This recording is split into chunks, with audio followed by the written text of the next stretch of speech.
జన్మదిన సందర్భంలో సిహెచ్ జాతీయ విద్యాసాగర్ యువజన దినోత్సవ సందర్భంలో చిన్నమనేని స్వీయ చరిత్ర పుస్తక మరి శుభాకాంక్షలు తెలియజేస్తూ ఇదే రోజు ముఖ్య అతిథిగా వచ్చేటువంటి మా ప్రాంత గొప్ప నాయకులు రాష్ట్ర ముఖ్యమంత్రి వర్యులు శ్రీ రేవంత్ రెడ్డి గారు, హర్యానా గవర్నర్ గౌరవనీయులు దత్తాత్రేయ గారు, ఒరిస్సా గవర్నర్ గౌరవనీయులు హరిబాబు గారు, గౌరవ రాష్ట్ర మంత్రులు శ్రీ శ్రీధరబాబు గారు, శ్రీ పున్నం ప్రభాకర్ గారు, parliamentary party board member Rajya Sabha సభ్యులు డాక్టర్ కె లక్ష్మణ్ గారు, మాజీ పార్లమెంట్ సభ్యులు శ్రీ సుబ్రహ్మరెడ్డి గారు, కరీంనగర్ మాజీ పార్లమెంట్ సభ్యులు శ్రీ వినోదరావు గారు, పెద్దలు శ్రీ రామచంద్రమూర్తి గారు, అదేవిధంగా ప్రతిమ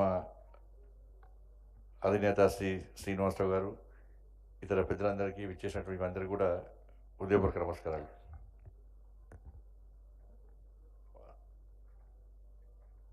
మా కరీంనగర్ జిల్లా ముద్దుబిడ్డ, మేమందరం ప్రేమ ఆప్యాయతతోని అభిమానంతో పిలిచేటువంటి సాగర్జీ అని పిలుచుకునే మా సాగర్జీ రచించినటువంటి ఈ పుస్తకావిష్కరణ కార్యక్రమం పాల్గొనడం చాలా సంతోషం.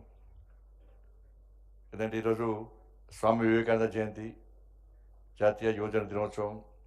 అందుకే స్వామి వివేకానంద యొక్క ఆశయాలను ఆలోచనను పుణిపుచ్చుకున్న వ్యక్తి కాబట్టి మా విద్యాసాగర్ నిత్య యువకునిలాగా ఇప్పుడు చూసిన 16 ఏళ్ళ యువకులాగా కనబడతామంటాడు. ఒక కమ్యూనిస్టు కుటుంబంలో పుట్టినటువంటి ఒక స్వయం సేవకుడు, ఒక కాషాయవాది. ఎందుకంటే మొదటి నుంచి కూడా విద్యార్థి పరిషత్ కార్యకర్తగా అనేక విద్యార్థి ఉద్యమాలు నిర్వహించి ఆ రోజు విద్యార్థి పరిషత్ కార్యకర్తతో పాటు యువమోర్చా, భారతీయ జనతా పార్టీలో అనేక బాధ్యతలు నిర్వహిస్తూ నక్సలైట్లు దాడి చేసినప్పుడు కూడా, చంపుతామని బెదిరించినప్పుడు కూడా, దాడులు చేసినప్పుడు కూడా, బతుకుతామా చస్తామా తెలియని పరిస్థితుల్లో కూడా ఏ రోజు కూడా నమ్మిన సిద్ధాంతాన్ని విడవకుండా నిత్యం ఒక జాతీయవాదంతో పార్టీ ప్రతిష్ట కోసం పాటుపడిన వ్యక్తి శ్రీ సిహెచ్ విద్యాసాగర్ గారు. భారతీయ జనతా పార్టీ ఉమ్మడి రాష్ట్రానికి అధ్యక్షుడిగా, కరీంనగర్ పార్లమెంటుకు 2 సార్లు ఎంపీగా ఉండి, నేను ప్రస్తుతం నిర్వహిస్తున్నటువంటి హోంశాఖ సహామంత్రుల బాధ్యతలు నిర్వహిస్తున్న వ్యక్తి విద్యాసాగర్ గారు. ముఖ్యంగా చాలామంది మాట్లాడేది ఉంది కాబట్టి ఒక 2-3 విషయాలు చెప్పి ముగిస్తాను. నేను భారతీయ జనతా పార్టీలో ఈ తెలంగాణ నినాదాన్ని, ఈ తెలంగాణ వాదాన్ని తీసుకోవడానికి గొప్ప వ్యక్తి విద్యాసాగర్ గారు.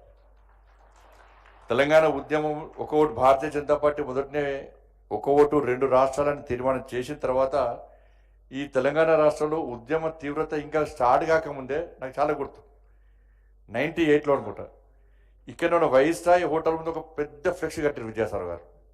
తెలంగాణ రాష్ట్రానికి, తెలంగాణకు స్వాతంత్రం ఎప్పుడు వచ్చిందో తెలుసా అని క్వశ్చన్ మార్క్తో పెడితే చాలామంది హేళన చూశారు. తెలంగాణ స్వాతంత్రం వచ్చేది, దేశానికి స్వాతంత్రం వచ్చేది, తెలంగాణ ప్రత్యేక దేశం అని చెప్పి చాలా సందర్భాలు అనేక రకాల వ్యంగ్యంగా మాట్లాడిన వ్యక్తులు ఉన్నారు ఇవాళ.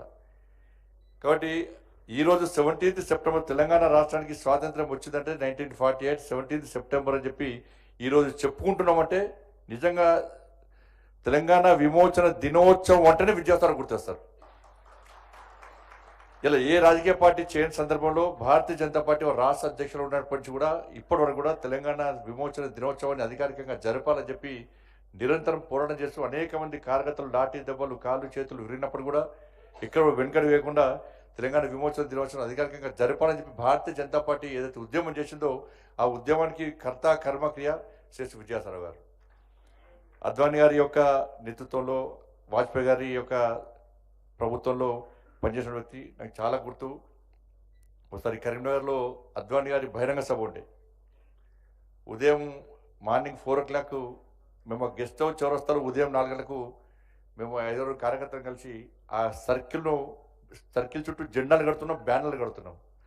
విద్యాసాగర్ గారు హైదరాబాద్ నుంచి వచ్చారు, అప్పుడే వస్తున్నారు కారులో ఆ గెస్ట్ హౌస్ దగ్గర. మార్నింగ్ 4 o'clock అక్కడ కారు ఆపి ఏం చేస్తున్నా ఇంకా అని చెప్తారు, ఫ్లెక్స్లు కడుతున్నారు, బ్యానర్లు కడుతున్నాం సార్ అంటే ఇంకా పడుకోలేదా అన్నారు. లేదు సార్, ఇంకా 2 చౌరస్తాలు లేదు సార్, ఆ 2 చౌరస్తాలు అలంకరణ చేసాక పడుకుంటాం సార్, పడుకునే టైం ఉండదు సార్ అంటే వారు ఆశ్చర్యపోయి, నువ్వు ఇంకో సర్కిల్ పూర్తి చేసరికి ఎంత టైం పడుతుందంటే సార్ మార్నింగ్ 7 అవుతుంది సార్ అని చెప్పాను. సరే 7 o'clock ఆ 2 సర్కిల్ జెండాలు కట్టిన తర్వాత నువ్వు స్నానం చేసి వెంటనే గెస్ట్ హౌస్కి వచ్చి నాకు కలవాలని చెప్పన్నారు.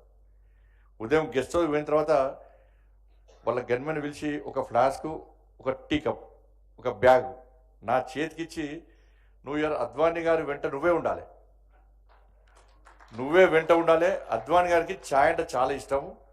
గంటకు ఛాయ్ తాగుతారు. ఆ ఛాయ్ ఇవ్వాల్సిన బాధ్యత మీదే అని చెప్పి అక్కడనే ఉన్నటువంటి డాక్టర్ జన్వారావు గారు ఇల్లు చూపెట్టారుగా, వారి ఇంటి నుంచి ఛాయ్ తీసుకురావాలి, నువ్వు ఇవ్వాలని చెప్పి ఆ రోజు ఆ బాధ్యతను అప్పయినాక ఉదయం నుంచి సాయంత్రం వరకు ఒక 100 ఛాయలు ఇచ్చిన అద్వానీ గారు. లాస్ట్కు చివరికి అద్వానీ గారు పోయేటప్పుడు కూడా బుక్లో రాసినని చెప్తున్నారు, విజయసాయి రాసినని చెప్తున్నారు. ఆ అద్వానీ గారు పోయేటప్పుడు కూడా ఇవాళ మొత్తం నాకు ఈ మీటింగ్లు ఈ సమావేశం అంతా చూసినాక నాకు ఛాయ్ బాగా నచ్చిందని చెప్పి అన్నారట వాళ్ళు. కానీ అంత అదృష్ట అవకాశం కూడా మాలాంటి అందరికీ ముఖ్యంగా రామకృష్ణ రెడ్డి గారు ఉన్నారు. వారు కూడా అనేక సందర్భాలు అనేక ఉద్యమాలు నిర్వహించి నమ్మిన సిద్ధాంతం కోసం పనిచేసిన మా ఇద్దరు, అప్పుడు విద్యాసాగర్ గారు, మాకు రామకృష్ణ రెడ్డి గారు, మా భారతీయ జనతా పార్టీ కరీంనగర్ జిల్లాకు సంబంధించిన వ్యక్తి. కాబట్టి ఇట్లా అనేక ఈ పుస్తకంలో కూడా ఇటువంటి మంచి అంశాలు మాలాంటి వ్యక్తులకు కానీ రాజకీయాలకు రావాలనుకున్నటువంటి నేటి వ్యక్తులకు కానీ స్ఫూర్తిదాయకమైన అంశాలు దీనిలో ఉంటాయని చెప్పి ఆశిస్తూ తప్పకుండా వీటిని ఆచరిస్తాం, ఆచరణలో చూపడతామని చెప్పి ఈ సందర్భంగా తెలియజేసుకుంటూ ముగిస్తున్నాను. భారత్ మాతాకి జై.